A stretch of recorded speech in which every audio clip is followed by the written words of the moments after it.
I used to think the scariest sound in the world was a baby crying at 3 a.m. I was wrong. The scariest sound is a phone buzzing on your kitchen counter while you're holding that baby, and a name pops up that isn't yours. That text was 6 words long. It took me 11 seconds to read. It took me the rest of my life to understand. Welcome to Dad's Pure Revenge. If you're new here, we tell true stories of fathers who got knocked down and got back up the right way. Drop a comment and tell me where you're watching from tonight. I read every one. If this story hits home, hit that subscribe button before we start, because you're going to want to see how this one ends. Let me back up a little. My name's Marcus Doyle. I'm 34.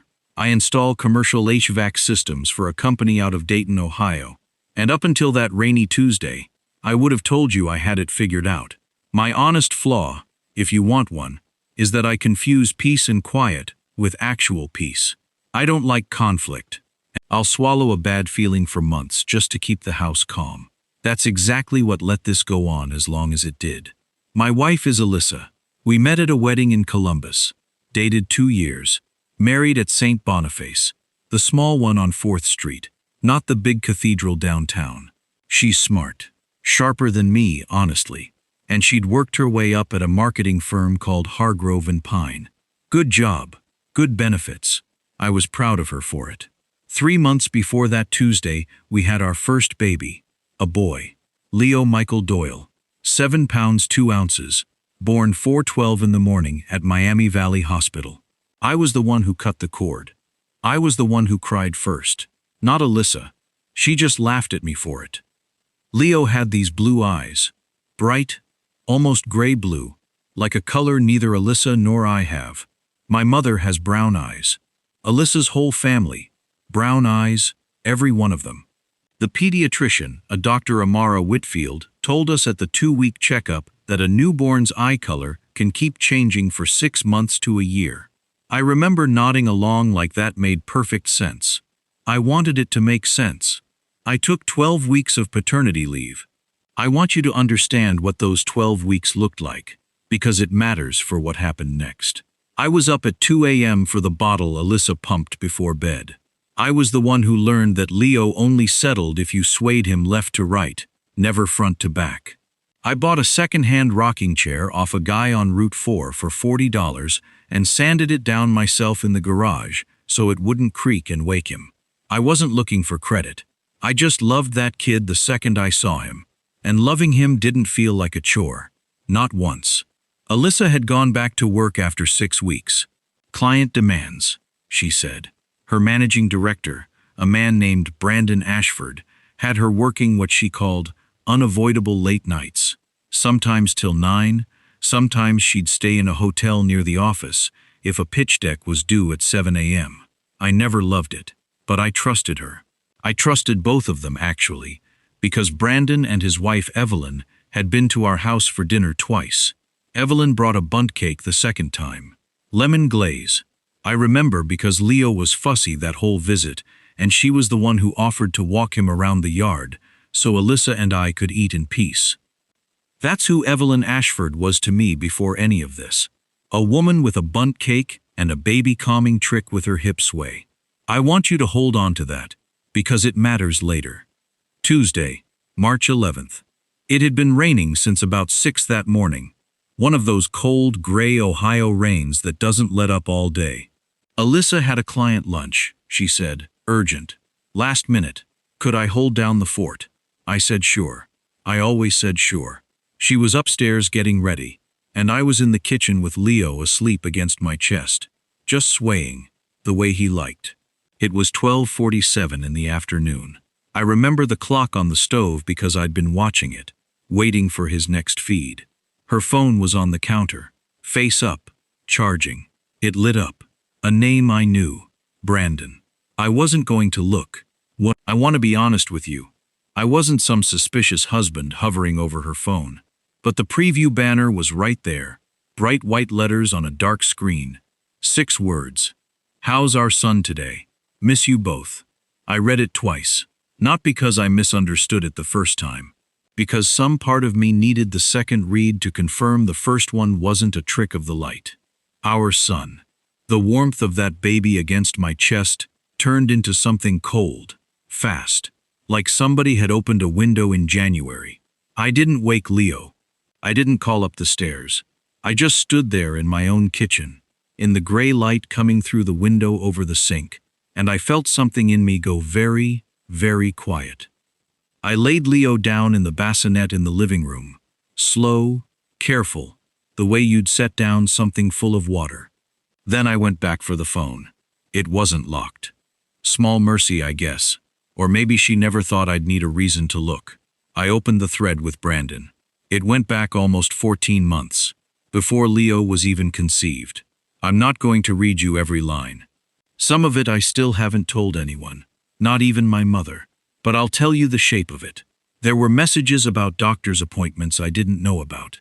A message from Brandon in June, 10 months before Leo was born, that said, plain as day, if it's a boy, we'll figure out the rest later. There was a message from Alyssa in December, 1 month after Leo came home from the hospital, that said, he asked again about the eyes. I told him it's normal for babies. He being me. Being talked about like a scheduling conflict. They weren't planning to tell me. They were planning to wait until it was easier. Until Leo was old enough, until Brandon's marriage had run its course. Her words, not mine. There was a whole future being built in that thread, that had my son in it, and didn't have me in it at all. I didn't cry. I want to say that plainly, because it surprised me too. I thought I'd cry, or shake, or throw something. Instead, I felt still. Still like a pond, right before the wind picks up. I got my own phone off the counter. I photographed every message, one at a time, in order, so there'd be no question about dates. My hands weren't steady, but I made myself go slow anyway. 22 photos. Then I did the only thing that felt like it wasn't revenge. It felt like it was just the truth, finally moving from one house to another where it belonged. I found Evelyn Ashford's number in my own contacts, from the second dinner, the bundt cake dinner. I sent her all 22 photos and one line underneath them. I think we both deserve the truth. I put the phone in my pocket. I didn't go upstairs. I sat down in that $40 rocking chair I'd sanded myself, and I held my son, and for the first time since he was born, I let myself really look at his eyes. Blue, gray blue, not mine, not Alyssa's. I didn't examine it any further than that. I just let it sit there in my chest, next to him, and I rocked him, and I waited. Upstairs, I could hear Alyssa's hairdryer running. She had no idea, not yet, but she would. 30 minutes. That's how long it took. I know because I watched the clock on my phone go from 1:14 to 1:44, and in that half hour, I didn't feel like a husband anymore. I felt like a man sitting in a waiting room for news he already knew. At 1:44, the doorbell rang. Not a knock, a doorbell. Twice. Hard. Like somebody meant it. I set Leo back in his bassinet, and I walked to the door. My heart was going so hard I could feel it in my ears. I opened it, and there was Brandon Ashford standing on my porch in the rain without an umbrella, his shirt half soaked through, looking like a man who'd aged 5 years on the drive over. Behind him, Evelyn.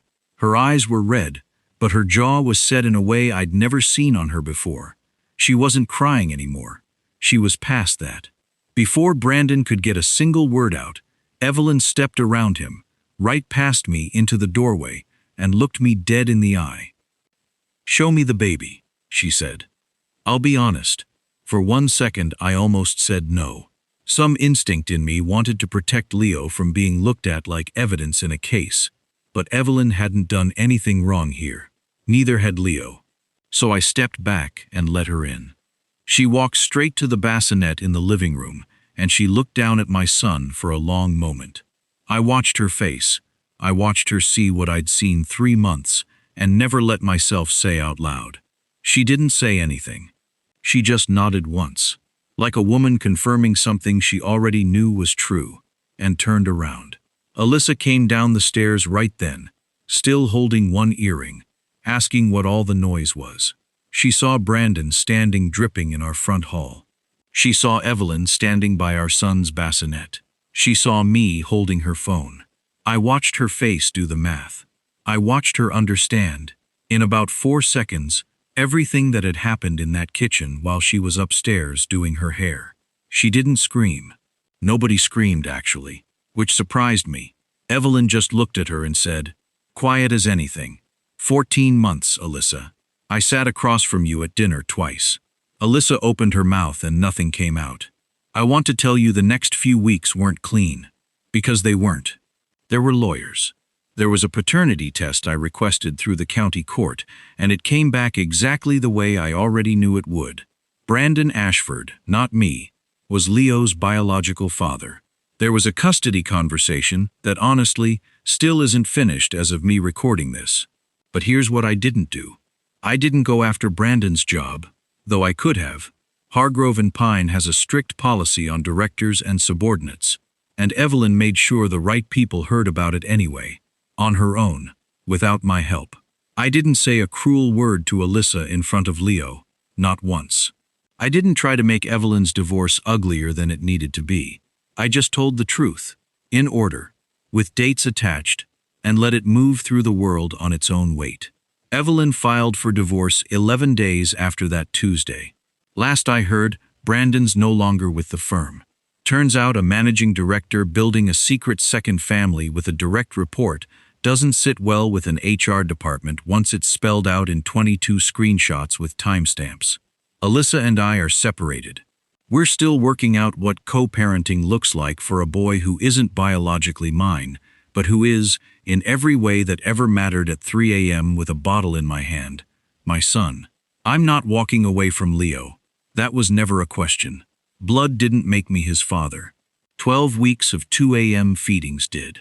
If your story's touching something in you right now, hit that like button. It tells me you're still with me, and it costs you nothing. Comment below if you've ever had to learn a hard truth standing in your own kitchen. I read all of it. Here's the last thing I'll leave you with. The night after Evelyn stood in my living room, I put Leo down in his crib. The real one this time, not the bassinet.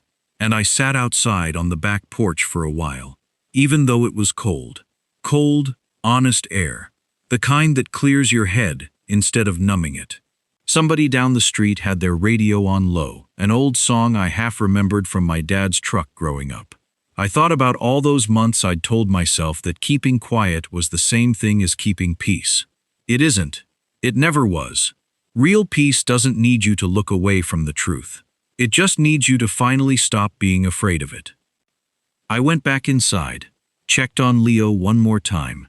Still those blue eyes, even asleep.